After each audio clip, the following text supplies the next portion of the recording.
This is Tim Bryce with my column titled Indifference in Customer Service.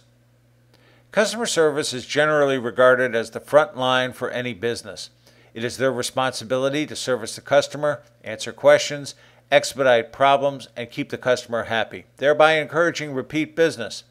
It is intended to make money, not lose it. At least in theory, that is what it's supposed to be. Not long ago, we decided to switch banks, which is no small decision for any company to make. We had grown weary of how our old bank was nickel and diming us to death on frivolous charges. Even though we would call to complain, they were slow to correct problems. Such incidents occurred so frequently we decided to take our business elsewhere.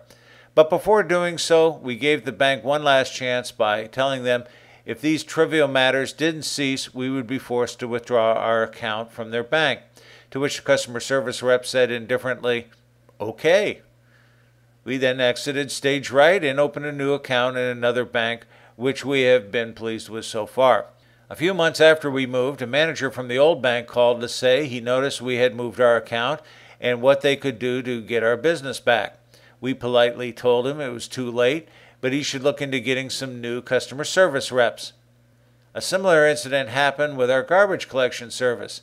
Their rates slowly rose to a point where we started to look for another less expensive service. We called our current service and talked to a customer service rep to ask what they could do about lowering their rates. She wouldn't budge. We said we then had no alternative but to go with another service, to which she said, "Okay," and hung up. Again, about a month after we canceled the service, a manager called to ask why we had left them. We explained the problem and the response from his customer service rep. I have a friend who is a sales manager for a large distributor of industrial supplies. He primarily hustles around the area, meeting new customers and checking on existing ones. After a customer is established, they can call in orders, large or small, to the main office, who should promptly process and ship accordingly. One day, late on a Friday afternoon, a customer called in a small order for a box of tape. Since it was late in the day, on the last day of the work week, the customer service rep figured the order could wait until Monday morning. He thought wrong. The box of tape, as innocuous as it seemed, was actually very much needed by the customer. When he didn't get it on time, he became very upset and the company lost the customer forever. This did not sit well with my friend, who had to discipline the customer service rep for the snafu. Customers do not like to be taken for granted. They want to be assured their best interests are being maintained by their vendors. From this perspective, okay is not okay. The only excuse for indifference in customer service is when the customer is becoming more trouble than he is worth. Even then, he may affect sales simply from a reference point of view. This also means maintaining the status quo will not suffice. Regardless of the policies and procedures in place, customer service reps need to go beyond the call of duty to keep the customer happy. It is what we used to call hustle. In other words, they cannot afford to go on automatic, but rather think and take charge of the situation. Let me give you an example. A few years ago, I was flying on American Airlines from Tampa to Seattle with a connection in Dallas. This was an important business call as I had a sales presentation to make. Understandably, I became upset when the Tampa flight left unexpectedly late. As I arrived in Dallas, I realized I was going to miss my connecting flight.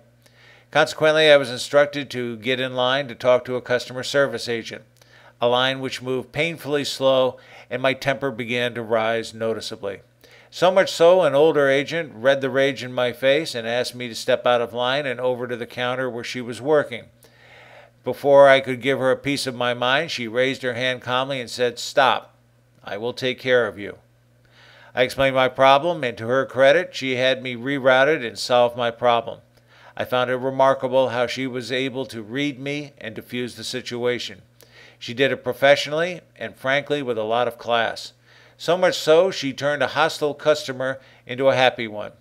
I think her maturity and experience had a lot to do with it, but okay was not okay with her, nor was the status quo.